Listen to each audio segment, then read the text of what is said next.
वर्षों पहले पहाड़ों से घिरे एक छोटे से गांव में रात का सन्नाटा था। बारिश तेज हो रही थी और मंदिर के सामने एक टोकरी रखी हुई थी। टोकरी में एक रोता हुआ शिशु पड़ा था। किसी ने उस बच्चे को वहां छोड़ दिया था।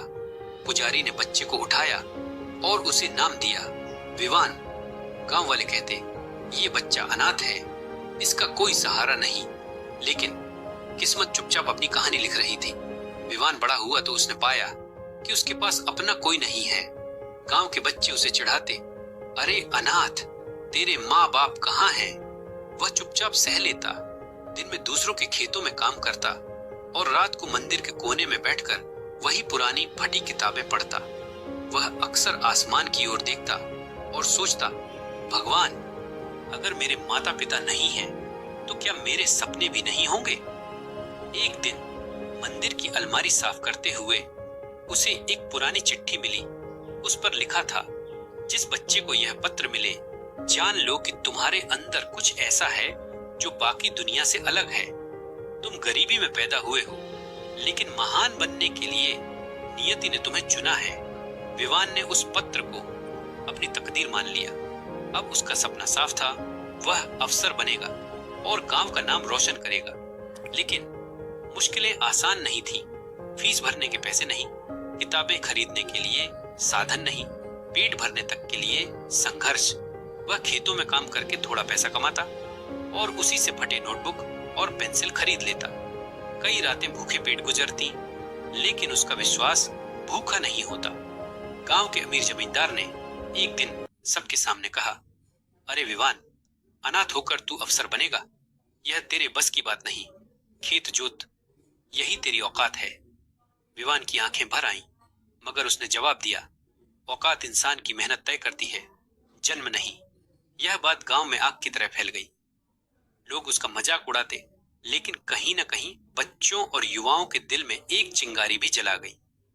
विवान दिन में मजदूरी करता और रात को पढ़ाई। मंदिर की टिमटिमाती दीपक की रोशनी में किताबें पढ़ता। ठंड में कांपते हुए भी पढ़ाई जारी रखता। कई बार थक कर सो जाता तो उसके सपनों में वही रहस्यमयी चिट्ठी के शब्द गूंजते, तुम महान बनने के लिए पैदा हुए हो। आखिरकार वह पहली बार बोर्ड परीक्षा में बैठा। कड़ी मेहनत के बावजूद वह पहली बार फेल हो गया। गांव वाले हंस पड़े, देखा, हमने कहा था ना, ये अफसर बनने का नाटक है। विवान टूटा, मगर पूरी तरह नहीं।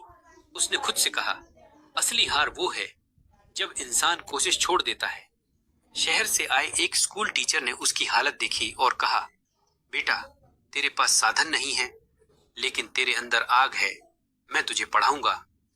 अब विवान को सही मार्गदर्शन मिला। दिन रात वह पढ़ाई करता, खेतों में भी किताबें साथ रखता। इस बार उसने परीक्षा में जिले में टॉप किया।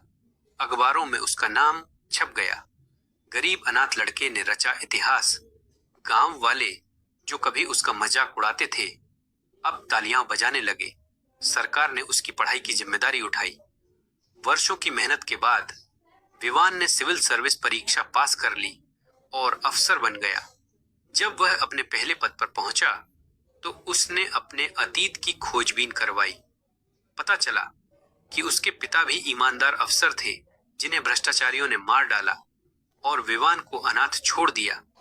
विवान ने न केवल अपने पिता का सपना पूरा किया, बल्कि गांव में एक स्कूल और अनाथालय भी बनवाया। अब वही लोग कहते थे, यह वही बच्चा है जिसे हम अनाथ कहते थे। आज इसने हमारी सोच बदल दी। प्रेरणा इंसान की किस्मत जन्म से तय नहीं होती, वह मेहनत और हिम्मत से लिखी जाती है।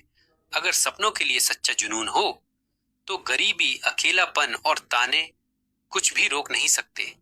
असली जीत तब होती है जब इंसान सिर्फ खुद के लिए नहीं, दूसरों के लिए भी सपने पूरे करे।